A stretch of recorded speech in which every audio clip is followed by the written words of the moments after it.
Kto by nechcel mať doma zlatú tehličku? Veľa ľudí vníma zlato ako investíciu. V skutočnosti je zlato iba uchovávateľom hodnoty. Aktuálne zlato dosahuje svoje maxima a s predajcami sa roztrhlo v reči. Čísla za posledných 50 rokov ukazujú, že na zlate sa dá zarobiť. Potrebujete mať len veľký kus šťastia. Pri investovaní na 5, 10 ani 20 rokov zlato neprekonáva akcie. Rozumnou alternatívou je z môjho pohľadu nakúpiť akcie ťažiarov zlata alebo obchodovaný ETF fond, ktorý je naviazaný na zlato.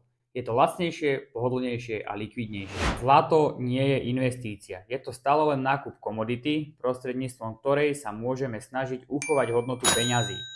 Odporúčanie nie len moje, ale aj svetovo uznávaných ekonómov je, že zlato by malo tvoriť vo vašom portfóliu maximálne 5%. Ak ťa zaujíma kvalitné investovanie a tvorba portfólia, napíš do komentára zlato a my sa ti ozveme.